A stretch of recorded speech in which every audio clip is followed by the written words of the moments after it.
Welcome to DarkLogic TV, where we dive deep into the mind, uncover hidden patterns of human behavior, and expose the logic behind the irrational. Stay curious, and let's begin.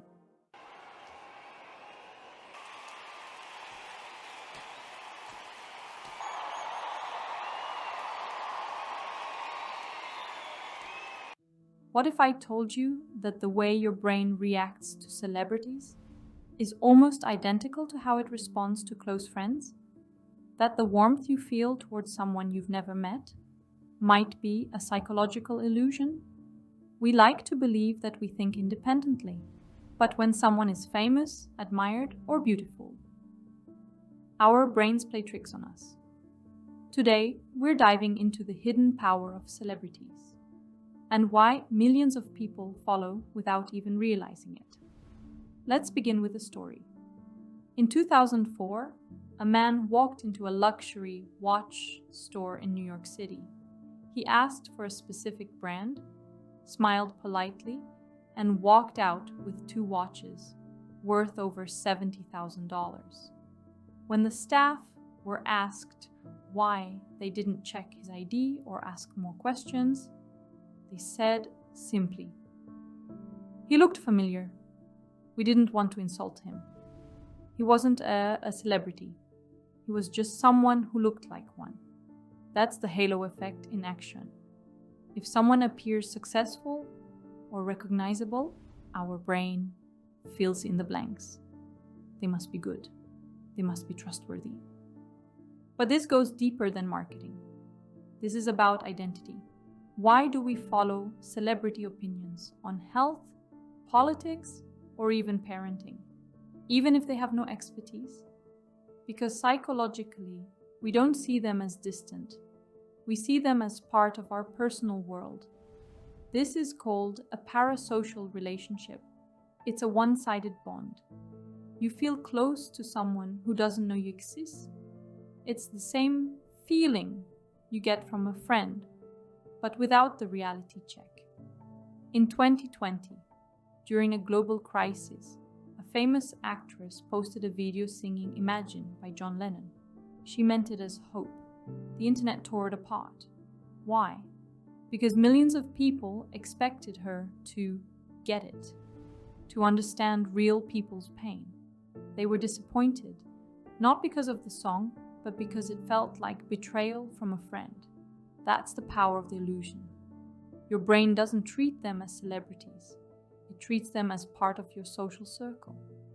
Neurologically, we process familiar celebrity faces using the same brain regions as we do with friends or family. That's why a scandal involving a beloved actor can feel personal, or why people defend public figures like they're defending themselves. It's not rational, it's emotional loyalty.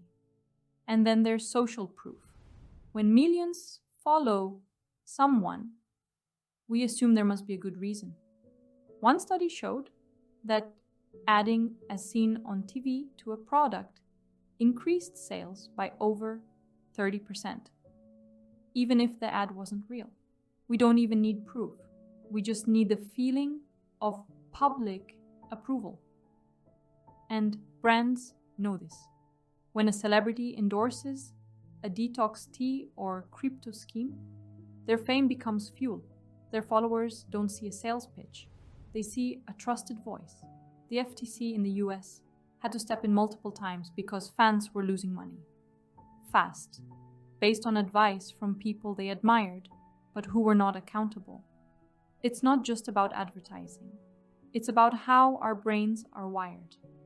Even in ancient times, people followed figures who symbolized status or beauty. Roman emperors placed their faces on coins and statues, not for vanity, but to build a connection. A connection that said, "You know me, you can trust me." Modern fame is just an updated version of the same system. There was a famous psychology experiment in the 1960s. Researchers showed participants photos of strangers. Some of those faces were shown multiple times. When asked later which faces they trusted more, people chose the ones they'd seen before, even though they didn't recognize them consciously. Familiarity breeds comfort, and comfort breeds trust. It's why you're more likely to click on a YouTube video from someone you've seen before, even once. It's not always bad.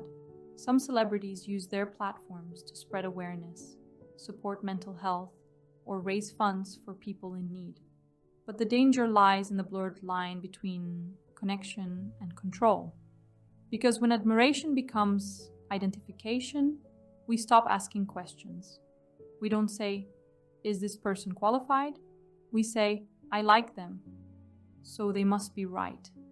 And that's when it gets dangerous. Entire political movements have risen not on logic, but on charisma. Product empires have been built on beauty and fame, regardless of quality. Even misinformation spreads faster when it comes from a familiar face. So, how do you protect yourself? First, recognize the bias. Just because someone is famous doesn't mean they're right. Second, separate the person from the performance. Actors act. Influencers influence. That's their job, not their identity. Third, stay curious. Question what you're told, even when you want to believe it. And finally, remember, fame is a mirror. It reflects what we value, not always what is true. If your minds are more awake than it was before, we've done our job.